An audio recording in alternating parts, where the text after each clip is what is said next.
Good morning, all. So this is the first instruction course of the day, and it is titled "Back to Basics in Uveitis," and the role of clinical examination in the modern diagnostic armamentarium. So we'll be going through a series of presentations emphasizing the same, how the age-old techniques of clinical examination and management goes a long way despite the modern diagnostic techniques. So I would like to invite Dr. Nitin Kumar to come and begin his presentation. Thank you, sir. Good morning. So, thank you for joining us in the early morning. So, the title of my presentation is Back to Basics in Uveitis Workup and its Relevance in Modern Diagnostic Armamentarium. So, I will be highlighting the role of naming and meshing in a uveitis case workup. So, the main aim of a primary or specialist eye care physician when he deals with a case of uveitis is to establish the proper diagnosis and to start the treatment according to the etiology.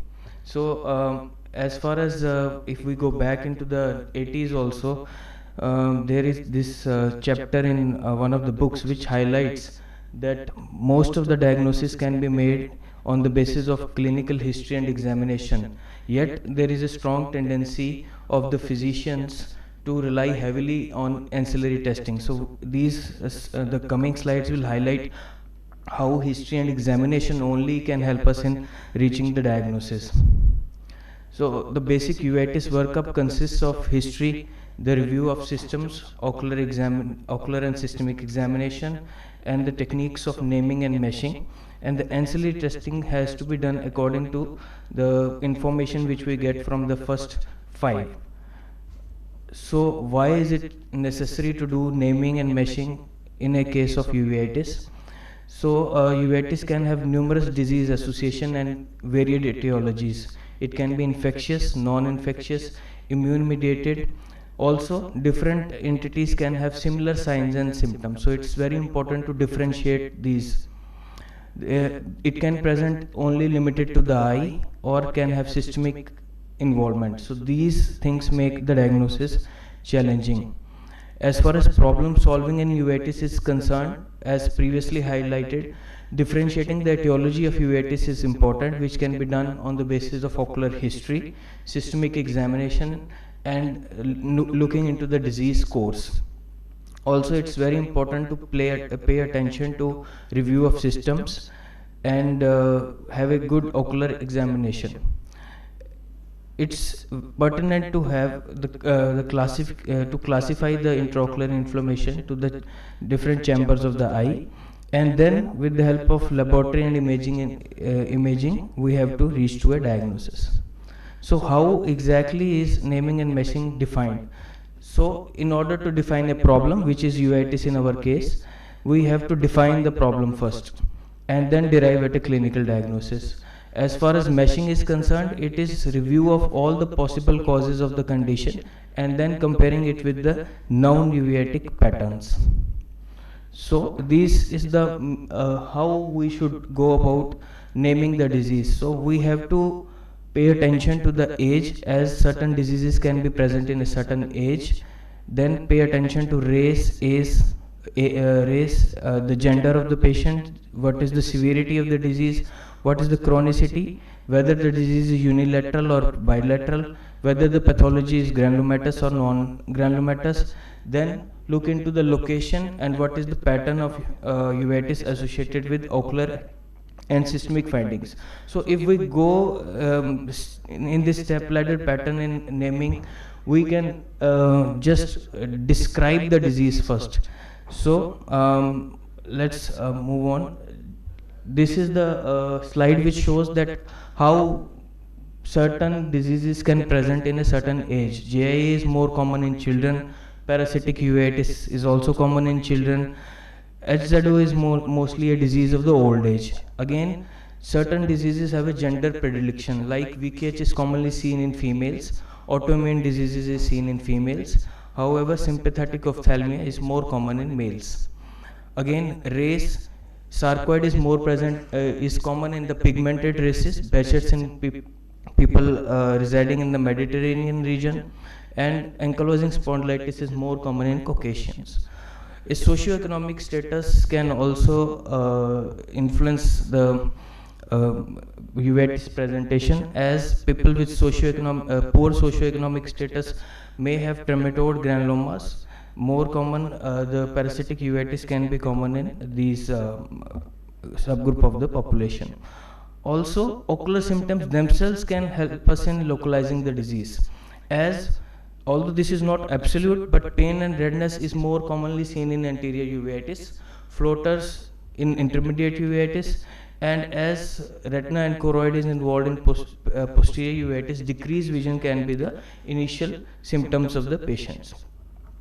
It is important to pay attention to the chronicity of the disease. Some diseases can present as with the acute course, however other can have a chronic and persistent as well as recurrent course. It is pertinent to pay attention to the pathology, whether the disease is non-granulomatous or granulomatous, and what is the etiology, whether it is infectious, non-infectious, there has been trauma, or we are dealing with a masquerade. Classification is very important. So as we are examining the patients, we have to see whether the disease is localized to one part of the eye, whether the anterior chamber is mostly involved, whether it is an intermediate kind of disease, or primarily choroiditis, chorioretinitis or retinitis is there, which is a predictor of the posterior disease. If all the chambers are involved, then we will label the disease as pan-uveitis. So why classification is important? The classification is important because it will help us to, it is just like indexing or how we visit a library. It will be easy to find out the disease if we have done proper naming and meshing for the disease.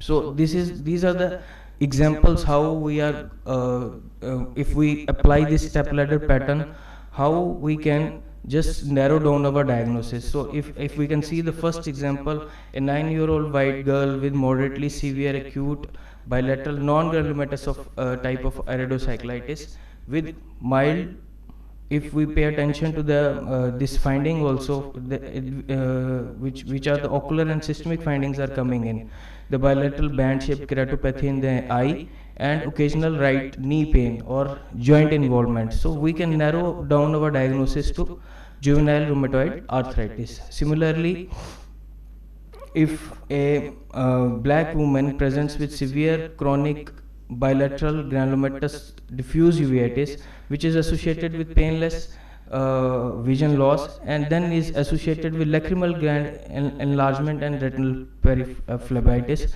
then we can again, just from the history, examination and systemic examination, we can narrow down most of our diagnosis. So meshing is basically a clinical picture which has been a synoptic description which we have come to a conclusion from the initial part of our workup, that is naming. Then we compare it to the other common uveitic entities and again come to a limited diagnosis. Coming to this slide, it is important to pay attention to the anatomic location, typical findings which are seen in typical diseases. Like conjunctival granulomas are commonly seen in cases of sarcoidosis and foreign body. Again, we will be moving on to the next slide. So these are two cases which are presenting as a hypopyon uveitis. So they look similar. How we can just differentiate between the two entities? This is the first patient, who is a 23-year-old male presenting with severe persistent bilateral non-granulomatous anterior uveitis. So if you can see on the right side of the slide, so this is the typical pattern which we have to follow, and if we follow this pattern, most of the diagnosis can be made with the help of a naming and meshing technique. So as this was associated with, if we can see the morning stiffness, which is typical of HLA-B27 disease, and similarly in this patient the clinical sign was that there was presence of a shifting hypopyon and the patient had ocular and genital ulcers. So we narrowed down our diagnosis to Behçet's in this case. Thank you so much.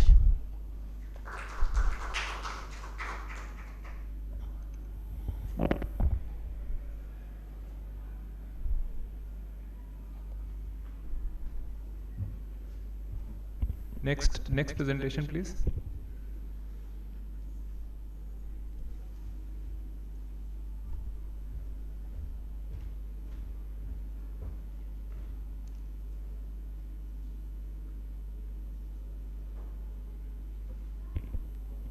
Good morning, all.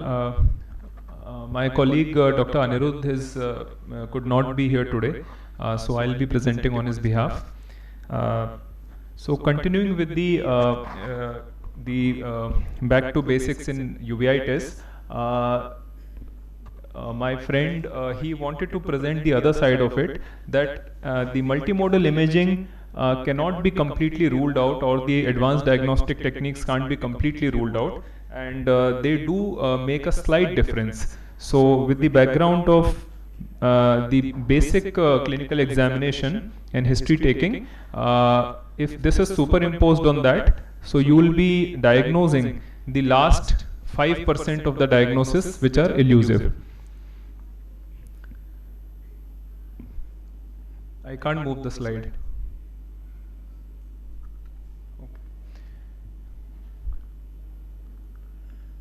So with this premise, the generally harbored thoughts are that imaging is not needed for the diagnosis of several conditions.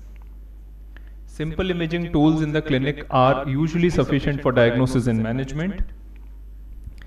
So with this in background, we'll look at a few cases and then understand how the multimodal imaging may help in the diagnosis. So a 17-year-old girl presented with sudden diminution of vision, right eye for 2 days, systemically well, and 2200 vision. So it is quite clear with headlight and fog appearance of the fundus that this is toxoplasma uveitis.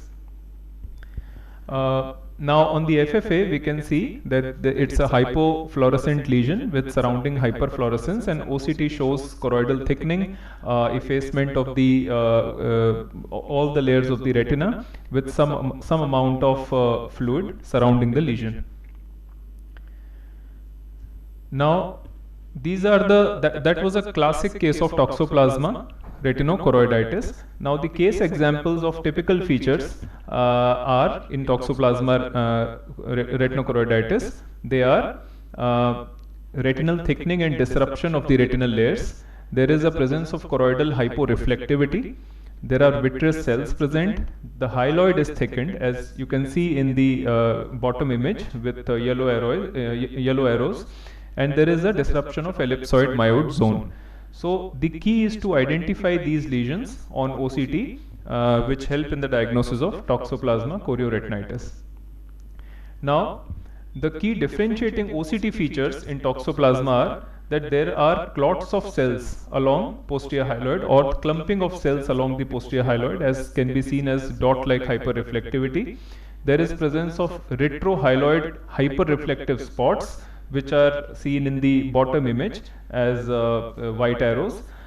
These are quite distinctive features of toxoplasmosis, and they are not seen in viral retinitis, because if we completely look at the OCT features of the chorioretinitis and look at only the retina, the features might appear similar in toxoplasma as well as viral retinitis. But these are the features which may help differentiate these two clinically similar entities. Now, the key differentiating features continued. As we see in this image, feature 3, it is the presence of hyperreflective oval deposits on the surface of retina. So these are basically clumping of cells present in the posterior cortical hyaloid, in the subhyaloid space, as well as on the surface of retina. Again, these often show mirror image deposits with the hyaloid. So this is basically clumping of cells in the subhyaloid space, and these are usually seen when there is a detachment of the hyaloid as the disease progresses. So there is a mirror image of deposits both in the undersurface of the cortical hyaloid and which are mirrored on the surface of the retina. So these are features which differentiate toxoplasma chorioretinitis from viral retinitis. Now, choroid is displays major features of toxoplasmosis. Toxoplasmosis is an infection which begins in the nerve fiber layer in the retina and then progresses to involve the choroid also. So there is a disruption of the choroidal architecture. There is thickening of the choroid with loss of architecture of choriocapillaris, and choroidal vessels are not usually visible. EDI OCT, it reveals a full thickness choroidal granuloma. Now this is moving on to another entity of choroiditis. So in this we'll discuss the features of EDI OCT, enhanced depth imaging OCT, and it reveals the presence of full thickness choroidal granuloma. This patient showed calcified mediastinal lymph nodes, and on EBUS it was positive for Mycobacterium tuberculosis on PCR. So now these findings are quite common. However, how do we differentiate them from other similar entities? So in EDI OCT, in case of tubercular choroiditis with choroidal granuloma, EDI OCT helps us to monitor therapy. So as this has been published, EDI OCT is extremely useful in the follow-up, in the sense that these lesions heal entero-posteriorly first, followed by lateral shrinking. So as you can see, the images are correlated with the fundus picture also. This is another case of intraocular tuberculosis, and this is a case of subretinal abscess, tubercular abscess, and this is a simple fundus photograph, and based on this image, and what we see on indirect ophthalmoscopy, we might miss out on a lot of things. So this is a simple fundus photograph. However, if we do a fundus fluorescein angiogram, there is so much more that is revealed in the vasculature. We can see there is a presence of peripheral vasculitis, and there is a RAP lesion which is present at the macula. So these findings are very, very important, and they help us manage the patient in a better way. So this is the same. Now this is another case of retinal vasculitis with areas of capillary non-perfusion and CME. This patient was positive with MON2, and CECT chest was positive. So this imaging technique, wide field, ultra wide field imaging technique, helped us delineate the peripheral avascular ischemic areas which would otherwise be missed on clinical examination or with routine fundus photography. However, this could be visualized on ultra wide field, and selective treatment of the ischemic areas was done. So similarly, white dot syndromes can also be diagnosed and managed using multimodal imaging. So this is a case of serpiginous choroiditis, and here this is a FFA plus ICG image which shows the capillary the low flow lesions of the choroid on ICG, which would otherwise not be visible on simple FFA. So here the capillary, the low flow areas or no flow areas on the ICG scan are seen when compared to FFA, and you can see the extent of low flow lesions as vis-a-vis the fundus fluorescein angiogram. So there is choriocapillaritis, there is inner ischemia, flow deficits in the choriocapillaris slab. It corresponds to ICG, but in a more clear manner. So these have been published by the presenting author. So this is baseline, and this is after 3 months. We can see that the flow deficit areas have completely, the flow has been restored, barring a very few persistent defects after treatment. The same thing is highlighted very clearly on the angioflow. So the healing of the lesion is accompanied by reduction in the choriocapillaris flow deficit area, and lesions which are less than 0.1 millimeter square, they tend to resolve with minimal flow voids. So this is the advantage of fundus fluorescein angiography, ICG angiography, and OCT angiography in case of white dot syndromes, and how they help us monitor the disease and manage until the exact end point of the disease. This is similar. Thank you so much. So in the interest of time, I'll stop here. Yeah, please.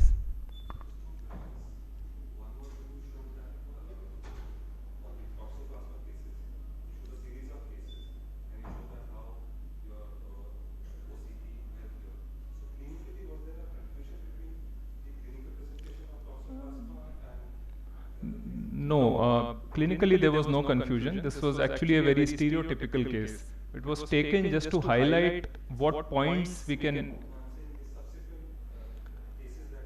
Mhm. Yes. No, not in this case because it's a very typical case, but there are sometimes lesions which are clinically not very clear. We are not very sure clinically. Say, I'll give you a very basic example of a patient with HIV or immunosuppressed individual who often harbor mixed infections. So they might harbor a toxoplasma infection, toxoplasma chorioretinitis, along with a viral retinitis. It is seen very frequently. So in those cases, sometimes it may be very, very difficult, especially patients who have been treated outside. So in tertiary referral centers, we received a mixed bag. So a patient has been inadequately treated outside. So when the patient reaches you, it, like for example, a corneal ulcer. When it has been treated multiple times outside, by the time the patient reaches you, it has lost that typical appearance when we can clinically say, yes, this is the diagnosis. So for these diagnostic modalities help you in the last 2% of cases where, you might have a confusion. For the run-of-the-mill cases, I'm sure clinically you will be able to make the diagnosis. Yes. Yes, I just showed the clinical photograph of the classic toxoplasma. Yeah.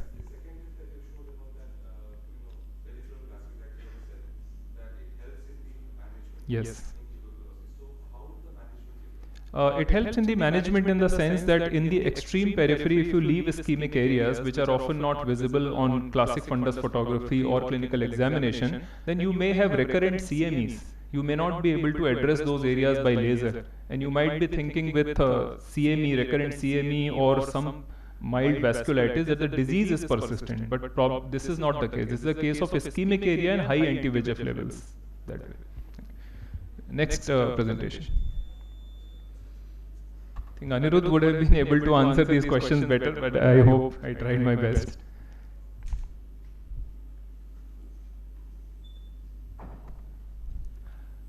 Dr. Nitin Kumar will be. Can we go on to the next question, next presentation?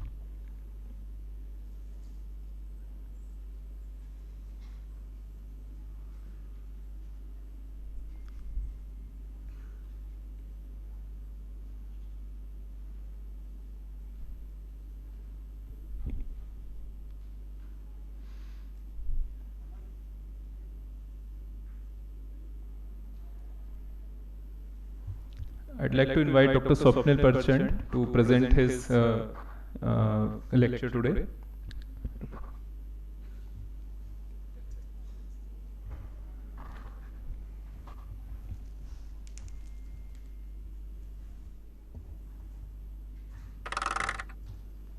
Good morning everyone.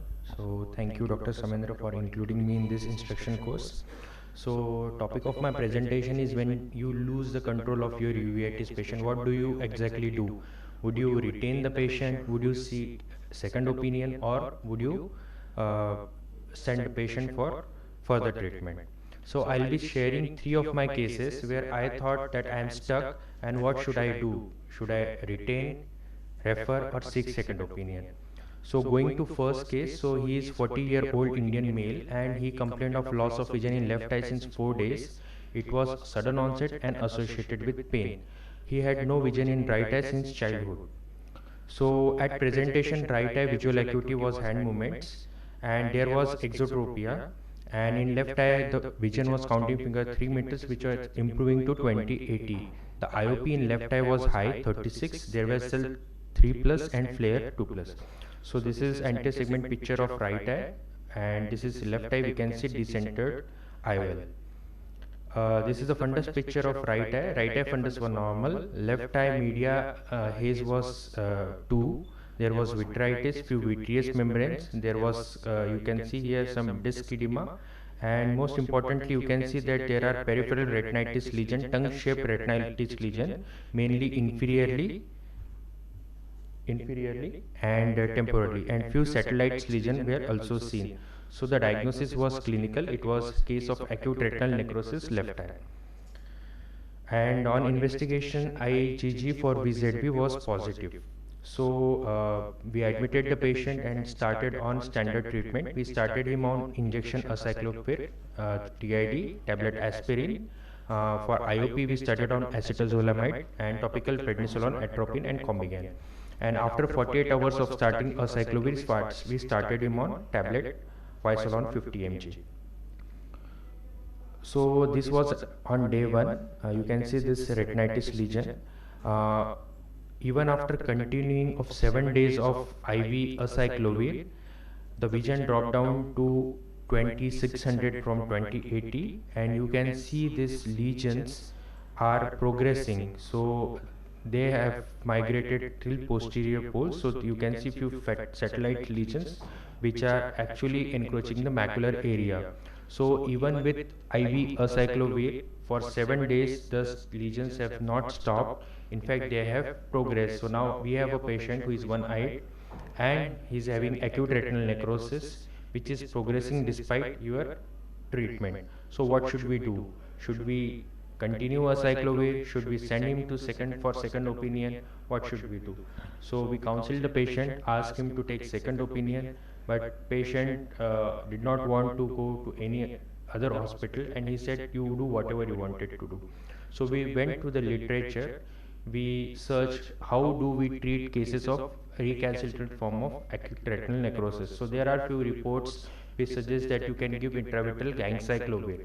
Though ganciclovir is not effective in cases of acute retinal necrosis, it is mostly used in CMV retinitis, but in few recalcitrant cases, they have shown that the lesions do respond.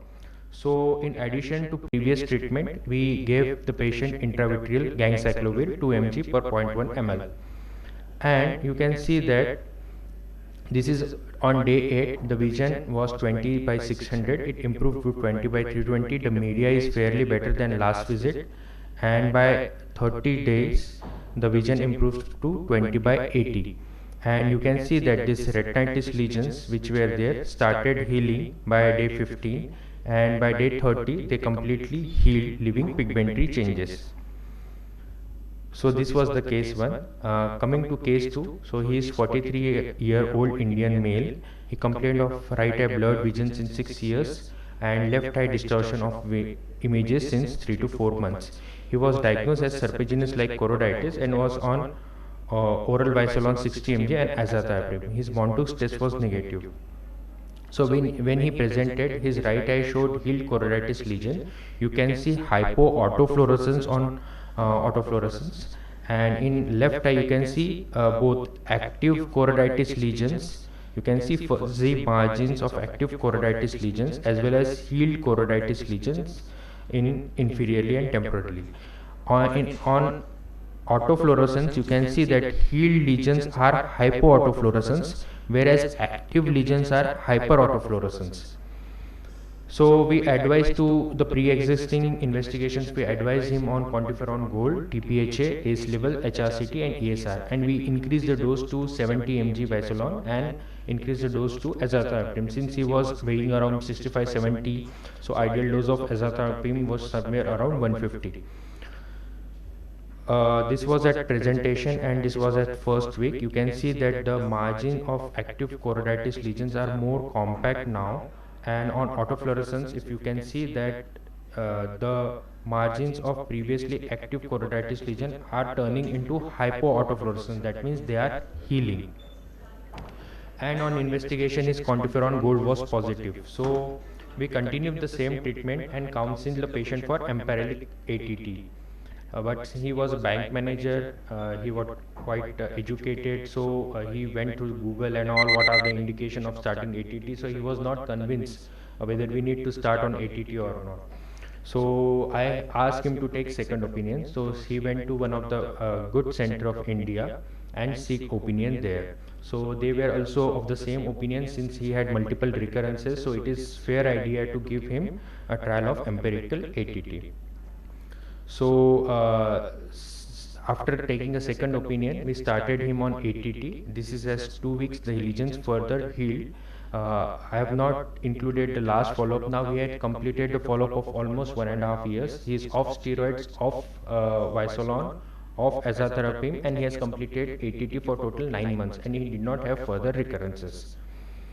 Coming to case 3, he is 11-year-old boy presenting with chief complaints of whitish deposit in left eye since 1 month and blurred vision in left eye since 1 month.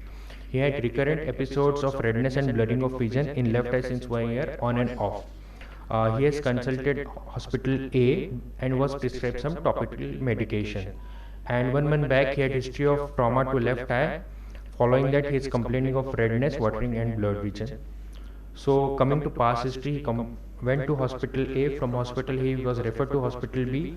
In hospital B, he was diagnosed as peripheral retinal detachment with secondary glaucoma and severe uveitis and lens matter in AC, and referred to hospital C.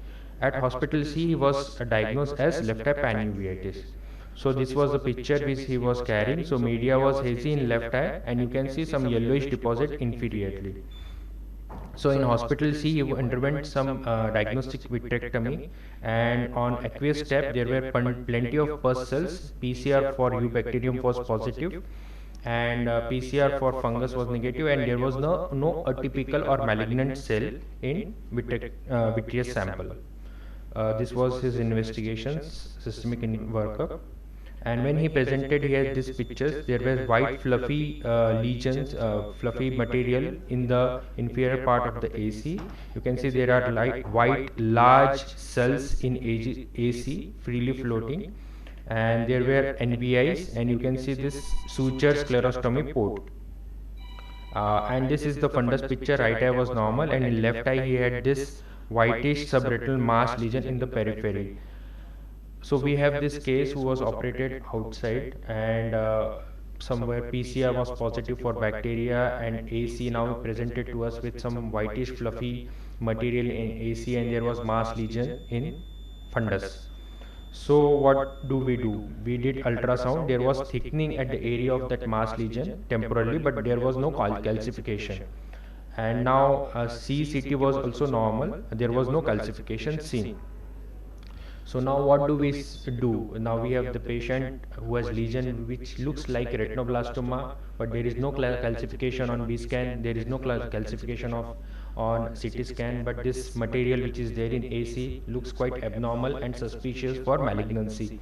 So at this point of time, we have to think that what should we do? We need to have a diagnosis. For that, we need to take a biopsy or AC tap or material from that AC and send for cytology. But for that, we should have a good cytologist with us who can actually identify, because if we miss the sample, again the diagnosis we are not able to do. So at this point of time, it is always better to refer to a center where they have these facilities for analysis. So luckily we had a good cytologist with us, and we take this material from AC and send for cytology analysis. And on cytology, they showed that it had malignant small round cell tumor, which was with differential diagnosis of retinoblastoma or medulloepithelioma. Systemic workup was fine, HRCT was normal, ultrasound abdomen was normal, CSF analysis, no malignant cell seen, and bone marrow, there were no marrow infiltration by malignant cell.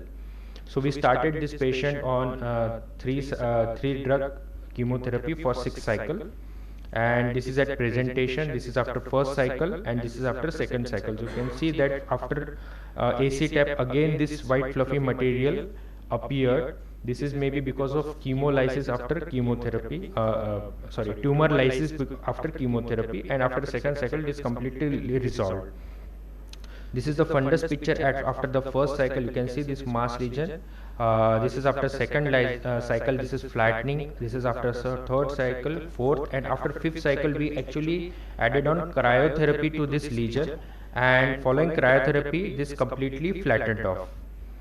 So when do you need to refer the patient, or when you think that you should have a second opinion? When you are treating the patient and there is still progression, patient wanting a second opinion, he is not sure what exactly he is having. Investigation when we are not having, and we actually thoroughly depend on these things to diagnose, and when the ophthalmologist is not comfortable in treating particular disease entity. So in those cases, we need to refer the patient or seek second opinion. We should have an open discussion with the patient and relative regarding the current status and prognosis. And this is how we should manage patient, especially patient of uveitis or chronic diseases.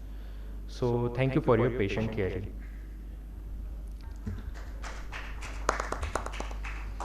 Thank you, Dr. Swapnil, for that wonderful presentation.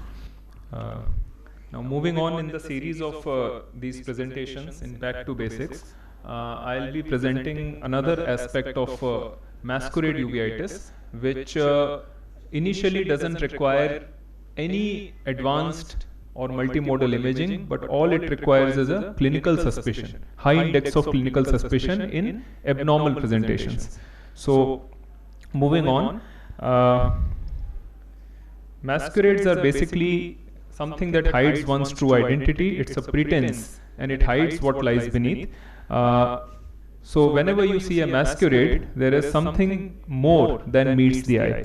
In the context of uveitis, the uveitis masquerade syndromes are systemic and ocular pathologies that manifest with intraocular cells, which are not secondary to inflammation. That is the bottom line.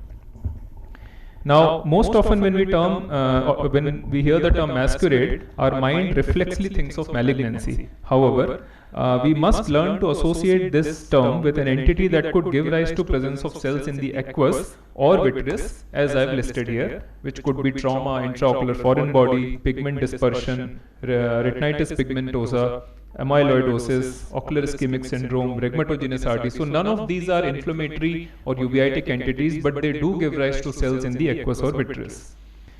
Now, study of cells, it helps greatly with regard to differentiating one non-neoplastic cause from the other in a majority of cases, and modern slit lamps, they provide sufficient magnification and optics to be able to accomplish this.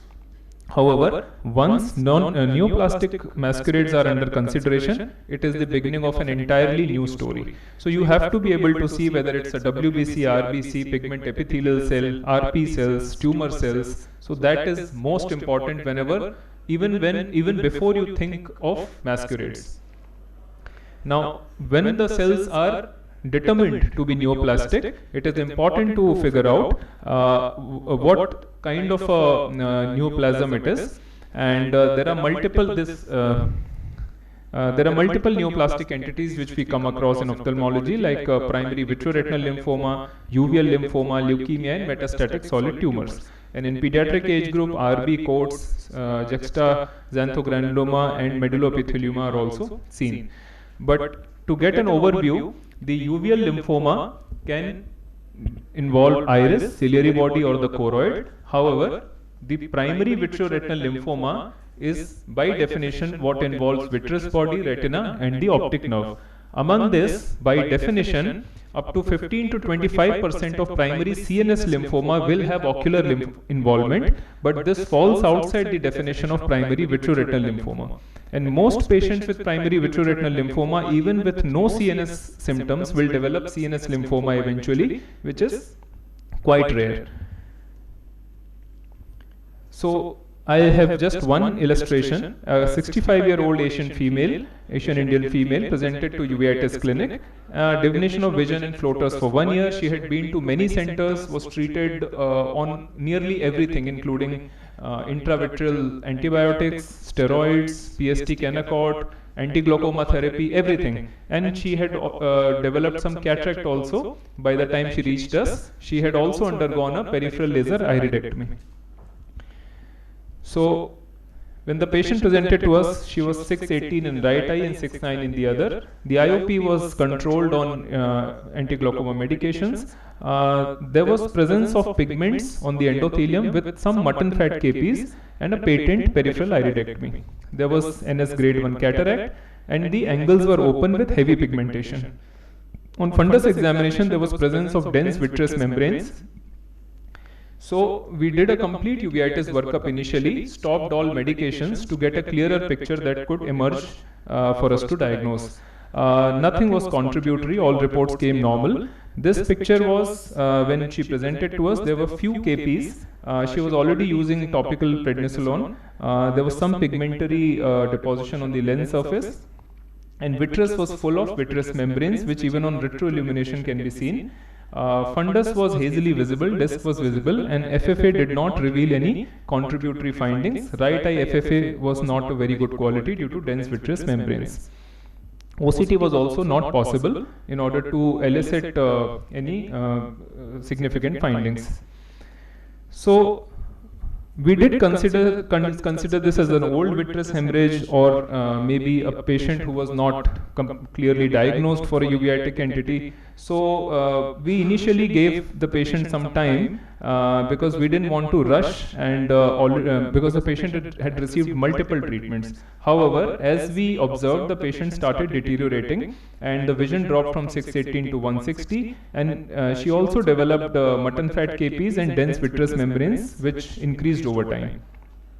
At this point, we started thinking of unusual entities because everything had been ruled out, and at this point of time I did think of an unusual entity like PVRL in view of a non-resolving dense vitritis with vitreous membranes not responding to steroids.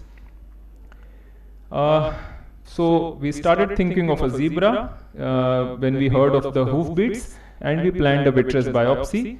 B-scan revealed multiple vitreous membranes. FFA and FP had a very poor media clarity, so it was not possible.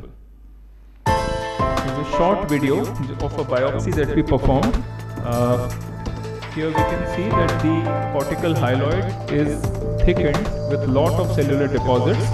You can see the edge of the cortical hyaloid, which is being cut. There was one hypopigmented subretinal lesion next to the temporal to the macula. At that time, I could not associate any significance to this. There was no vasculitis. There were no other significant findings that could contribute to my clinical diagnosis, except for few of these amorphous deposits which were present on the surface of the retina. So all this I aspirated and sent for analysis. The cytological specimen showed pleomorphic cells with large hyperchromatic nuclei and scanty basophilic cytoplasm in right eye. We planned neuroimaging because there was a suspicion of malignant cells. However, the diagnosis was not very clear at this image. We performed MRI brain, which was reported normal. We performed vitreous biopsy in the left eye, hoping to get something out of it. That was also reported normal. By that time, patient was exhausted and did not follow up for some time, went home or something. Patient came in September again after about 2 to 3 months with recent onset forgetfulness and left-sided headache. At that time, ocular exam was normal. There was no recurrence of cells or vitritis. IOP was okay, so I thought maybe nothing was to be done from our side, so we referred the patient to neurology for a repeat neuroimaging. However, patient was not convinced for a repeat neuroimaging MRI within 2 to 3 months, so they went back home. What happens next was patient lands up in medical emergency after about 3 to 4 weeks with left-sided hemiparesis and slurring of speech. CT scan brain showed this huge lesion lying in the temporal aspect. The patient was taken up by neurosurgery and underwent a left temporozygomatic craniotomy and excision of the tumor. Squash cytology was done, which suggested a high-grade malignancy, and tumor biopsy and histopathology showed neuroparenchyma diffusely infiltrated by neoplastic lymphoid cells. Immunohistochemistry confirmed a diagnosis of diffusely positive common leukocytic antigen positive for CD20 B cell, and it suggested a right temporal diffuse large B cell lymphoma. This patient finally was diagnosed with bilateral PVRL with ocular hypertension, subsequent CNS lymphoma, and which was high-grade NHL B cell. Patient is currently receiving radiotherapy and chemotherapy. She is doing well. She has some focal deficits, residual. However, she's surviving, and she's seeing in the right eye where I had done the vitrectomy and also cataract surgery. We did not feel the need for intravitreal methotrexate because the vitritis did not come back. So the take home would be that all cells are not inflammatory, a very high index of suspicion is needed for picking up masquerades, and in the era of microincision vitrectomy surgery, we shouldn't hesitate to take a vitreous sample if we have the facility of processing. Believe in your clinical judgment, and you do not need fancy multimodal imaging all the time to diagnose such cases. Thank you so much.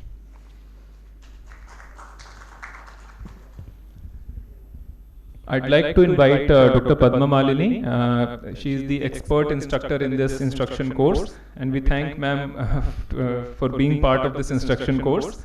Let us hear from the master herself. Thank you, Dr. Very good morning to all of you. At the outset, I'd like to thank Dr. Samendra for inviting me here today. I'll be talking to you on the need for extensive, expansive, elaborate laboratory tests and modern diagnostic assays. Advances in medicine and technology have seen the emergence of many new investigative modalities, making it tough for the ophthalmologist to decide what to test. We have various tests available to us: the platter, the skin test, the serological test, the imaging test, the biopsy specimens, and molecular diagnostic tests. However, we need to tailor-make the investigations for each case and zero down the diagnosis. We need to remember all the tests share the false positive and false negative. We need to understand the sensitivity and specificity of the test when we are doing the interpretation. Coming to the indications for the extensive workup, whenever we have suspected infective uveitis, or if we have atypical presentations or presence of multiple infections, the patient is immunodeficient, or atypical presentations in extremes of age group with suspected masquerade syndrome. The polymerase chain reaction is a powerful method to amplify the small specimens of DNA or the RNA. We can do it with the minimum volume. Now, next generation sequencing has come into the armamentarium to find out the exact. It's used both in infectious uveitis and also in masquerades. We'll see some case examples. Here is a 51-year male presented with defective vision. He gave history of COVID vaccination, following which he developed pericarditis. He was in home isolation. He was treated with monoclonal antibodies. He was complaining of low abdominal pain with multiple episodes of colonic bleed. Visual acuity was normal. Anterior segment examination showed prominent corneal nerves with AC reaction in both eyes. We could see the fine keratic precipitates, both right and the left eye. Fundus examination was absolutely normal. Confocal microscopy showed owl-like pattern of keratic precipitate. Usually it's been described with CMV, anterior uveitis. Specular microscopy shows polymorphism in both eyes. We investigated in detail in view of colonic bleed. Systemic investigations, including the PET CT, was normal. Serological test for CMV IgG came positive. Empirically, in view of owl-like pattern and the systemic features fitting into the possibility of the CMV infection, we started the patient on topical band-gancyclovir gel. ACTAP came negative for CMV. The CD4 count was normal. Colonoscopy was normal. Systemic conditions started improving on its own. Following gancyclovir therapy, we could see the resolution of the owl-like pattern and normalization of the endothelial cells. So we do suspect, even if the investigations are negative, we go ahead with the clinical picture and treat the patient. This is an example. Next case is a 41-year-old male presented with blurring of vision since 2 weeks. History of fever 4 months ago, which was gradual and painless and progressive. Anterior segment examination showed pigmented keratic precipitates with AC reaction in both eyes. This is a fundus examination, where you can see the media was clear, multifocal retinitis with retinal hemorrhages. It's suggestive of necrotizing retinitis. Suspected CMV infection. OCT shows full thickness retinitis, both eyes. We asked the patient in-depth history: prolonged fever, weight loss, loss of appetite, history of any intake of medicines, and previous history of hospitalizations. Bluntly, patient denied to all the history. Even though we suspected, looking at the fundus, the possibility of a CMV retinitis, he said, I recently relocated from Chennai. That's all was the answer from him. But we suspected CMV in him. We investigated. To our surprise, HIV 1 and 2 came negative in this patient. But we went ahead and did the ACTAP, came positive for CMV, correlated with the clinical condition. CD4 count was low, 163. See, clinically picture looks HIV. The patient says no systemic history. Serological came negative. We started empirically patient presuming it's a CMV retinitis and started the patient on topical, intravitreal and systemic gancyclovir therapy after clearance from the infectious disease specialist. Then again we probe, the patient comes this time, disclose the past history of retroviral positive. Right now he's staged into stage 4 AIDS. Advanced stage, because of that his serological titer is negative and he has taken ART for 8 years in the past. Now he stopped, he's on SIDDHA treatment. We advise the patient to restart the anti-retroviral therapy. Patient received intravitreal gancyclovir, 5 injections so far, and we could see the resolving retinitis. Unfortunately, we are able to maintain the reasonably good vision so far. So this particular patient clinically looks like HIV, picture looks like CMV. Commonly, we order antibody tests for HIV 1 and 2, which came negative. So here, this is a globe. When you have HIV, during the window period, we can have negative and we get the antigen positive and followed by antibody. When we order 4th generation test, it can detect not only the antibodies but also the antigen P24, which can be detected 18th day of the window period. So this test may pick up both. So our patient showed HIV 1 and 2 negative. Why? It could be true negative or false negative. In our case, it was false negative. Whenever we do a testing in the window period, or if the extreme late stage of the disease as seen in our patient, or in treatment with the intensive phase during the acute phase, it can show negative antibody titer. It's important in this case to show that even if the HIV 1 and 2 is negative, we need to go ahead and chase the cause and treat the patient. The case 3. Similar to Dr. Samendra's case, 61-year male, it's a reverse, came with diagnosed of a postoperative uveitis, treated with topical steroids and did not respond. And he was also a known case of CNS lymphoma. He was treated for the same and currently is under remission. So this is a presentation. The patient had fine keratic precipitates in both eyes. At the time of presentation, we could see the white anterior vitreous cells. Whenever you see this kind of a cells, this is commonly seen in intraocular lymphoma. Our antennas have to go up. So this is a fundus where you can see the diffuse media haze with vitritis. OCT shows vertical hyperreflective lines. This could be the early biomarker for intraocular lymphoma and deposits. We went ahead and did the systemic workup was negative. PET-CT did not reveal any lymphoma. ACTAP was negative, vitreous biopsy negative for lymphoma cells. So we closely followed up this patient. On 5th month of the follow-up, again presented with AC reaction. Confocal microscopy showed floral pattern of keratic precipitates, which we have described as an imaging biomarker in a case of intraocular lymphoma. This time the patient had both complete and incomplete floral pattern. Vitritis and vitreous haze was there. This time, in addition to the vertical hyperreflective lines, the patient developed sub-RP deposits. This again is an emerging biomarker for intraocular lymphoma. So we did with the repeat vitreous biopsy, came positive for intraocular lymphoma. CSF also showed positive for malignant cells, and this patient was started on intravitreal methotrexate systemic chemotherapy and intrathecal methotrexate therapy. So this is prior to the therapy, and this is following 5 intravitreal methotrexate injection. We could see the disappearance of sub-RP deposits. Same thing happened in the left eye.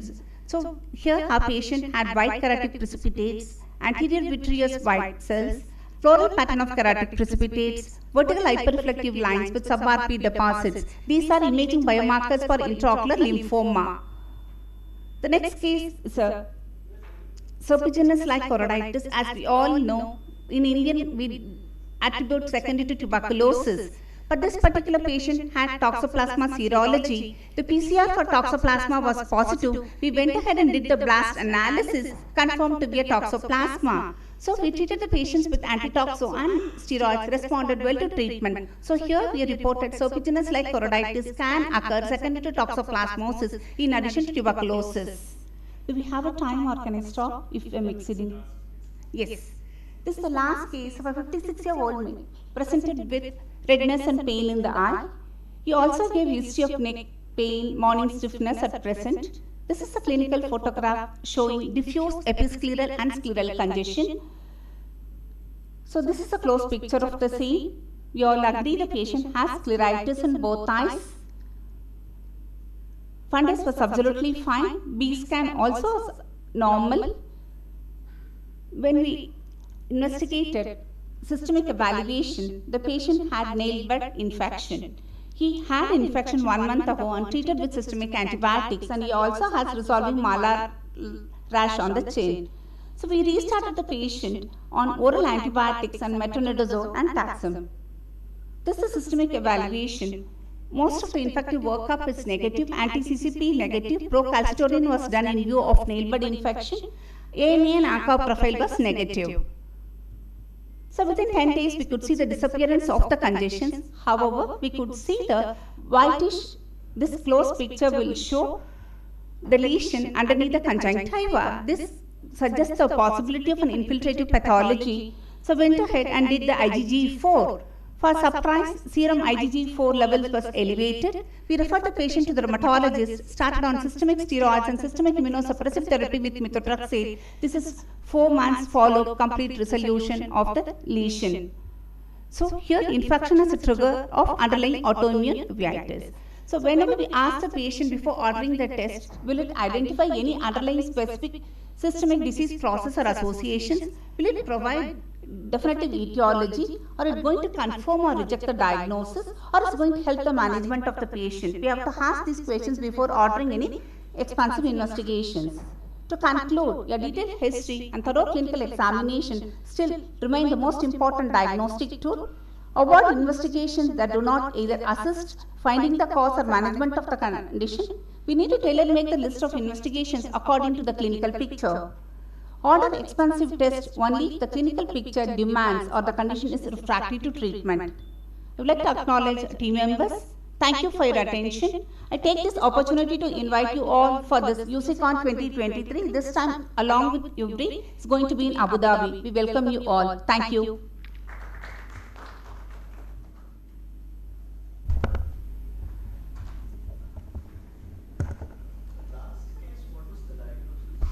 IgG4 orbitopathy, which the patient presented like a scleritis. The basic pathology was IgG4. The nail impact